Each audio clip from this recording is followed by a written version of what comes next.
Welcome to Top Today. Today, we're diving into 10 films that many people just couldn't finish. Not because they're bad, but because they're disturbing, brutal, emotionally draining, or just plain hard to watch.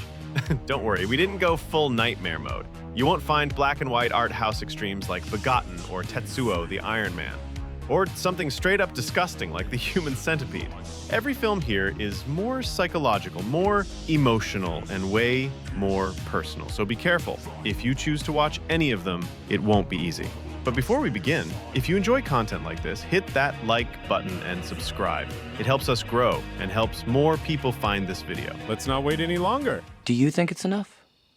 I mean, you want a real ending, right? With plausible plot development, don't you? Number 10, Funny Games.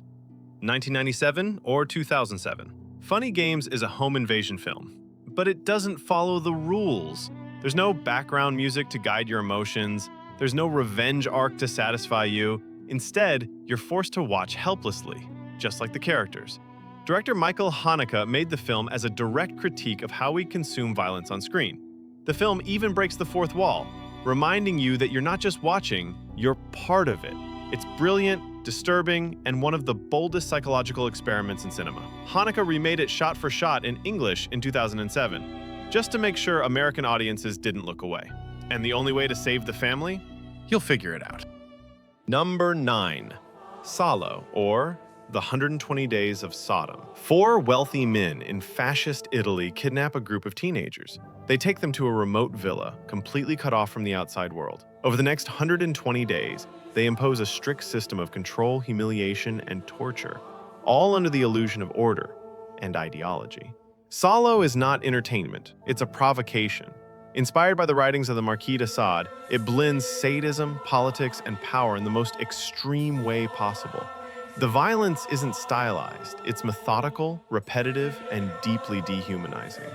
Director Pier Paolo Pasolini didn't want to shock for the sake of it. He wanted to expose the rot beneath systems of authority, obedience, and desire. It's not just disgusting, it's disturbingly intelligent. The film was banned in multiple countries, pulled from theaters, and condemned by critics. But over time, Salò became a landmark, studied, analyzed, feared. Watching it is like staring into the abyss, and the longer you stare, the worse it gets. Number 8, The House That Jack Built. Jack is a failed architect and a successful serial killer. Over the course of 12 years, he commits a series of murders, each one more elaborate, more cruel, more artful than the last.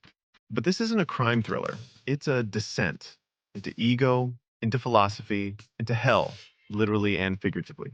Directed by Lars von Trier, The House That Jack Built is brutal, slow, and self-aware. The film challenges you not just to witness the violence, but to listen to Jack justify it, to explain murder as an art form, to admire his work. It's not easy. Some scenes are unbearably drawn out. Some feel like a dare, as if the director himself is testing how far you're willing to go. When it premiered at Cannes, over 100 people walked out.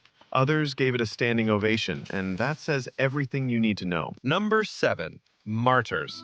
Martyrs is one of the most disturbing and emotionally devastating films ever made. It begins as a revenge thriller, and then shifts into something far more terrifying, a descent into pain, transcendence, and madness. When Lucy escapes captivity as a child, no one believes her story. Years later, she returns, seeking revenge on the people who destroyed her life. But what she uncovers goes beyond anything she could have imagined. Martyrs isn't just horror, it's existential horror. A brutal, beautifully shot nightmare about the limits of human suffering and the dark obsession with what lies beyond death. Number 6, Possession. This isn't just a horror movie, it's a psychological breakdown filmed like an exorcism.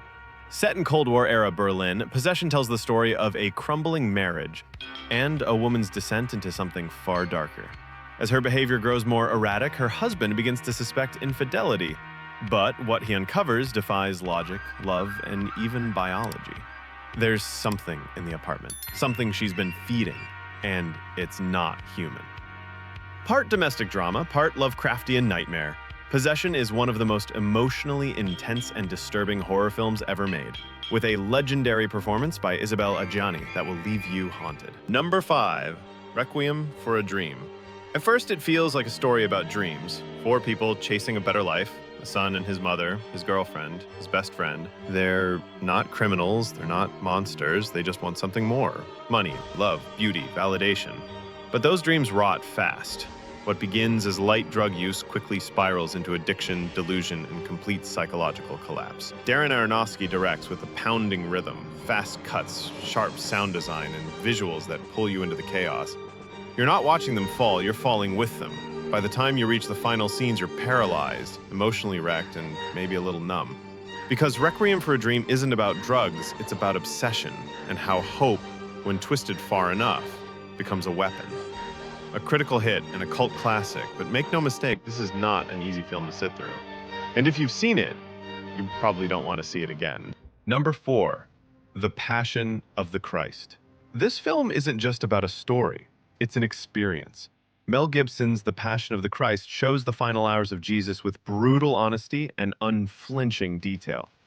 The violence is raw, graphic, and relentless. Every lash, every wound, every moment of agony is captured to immerse you in the suffering. It's a film that forces you to confront pain on a spiritual and physical level. But beyond the blood and brutality, it's a deeply emotional journey about sacrifice, faith, and redemption. Critics were divided. Some praised its powerful storytelling.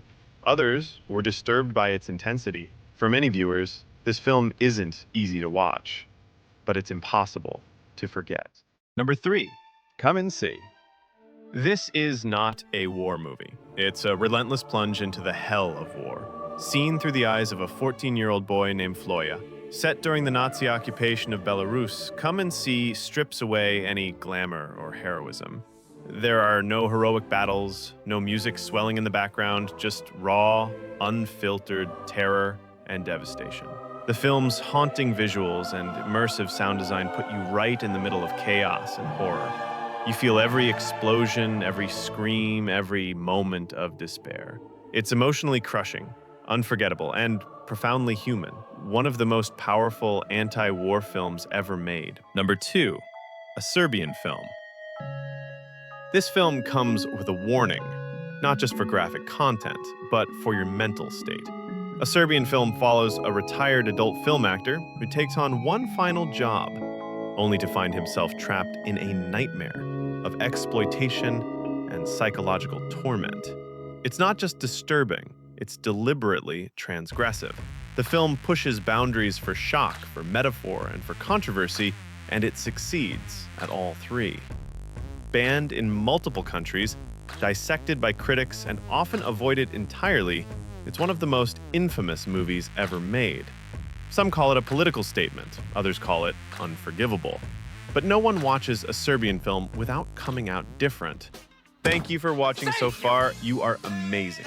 If you enjoy this kind of content, hit that like button and subscribe to the channel. There's so much more coming. Number 1, Snow White. Just joking, but honestly, watching that one was tough. Number 1, Enter the Void. Gaspar Noé. The film begins with a drug dealer shot by police in a grimy Tokyo bathroom. That's the first 5 minutes. The rest of the film is told from his perspective, after death. What follows is a neon-soaked hallucination, memories, regrets, dreams, trauma, and everything in between. You drift above the city, above your body, reliving pain, obsession, and the impossible weight of unfinished life. It's psychedelic, it's disorienting, and it's filmed almost entirely in first-person or out-of-body perspective, like a spirit caught between worlds. The visuals never let up. Swirling colors, flashing lights, and long, dizzying takes push your mind to the edge. The soundscape is a relentless pulse, a constant heartbeat that pulls you deeper into the void. Gaspar Noé isn't trying to entertain you. He's trying to trap you inside someone's soul, and it works. Enter the Void is hypnotic and terrifying. It is darker than you might think from the start. It's not a horror movie, but it haunts like one. The film forces you to face the fragility of life and the terrifying unknown that follows death. Many viewers find themselves unable to finish it, overwhelmed by its intensity, its endless spiraling, and the crushing emptiness it reveals. But one thing's for sure, once you enter the void, you don't come back the same. So, that's it. And that was our dive into some of the most mind-bending, trippy, and soul-shaking films ever made. But now, we want to hear from you. Which of these films have you seen? Which one messed with your head the most, or did we miss your favorite? Maybe you know even darker, deeper films we should have included. You're always welcome to let us know. Drop a comment below. Let's talk movies that bend your brain and break your soul. And if you enjoyed the ride, hit like, subscribe, and share this with someone who needs a serious cinematic trip. Until next time, stay strong, stay curious. This is Top 2 Day. See you soon.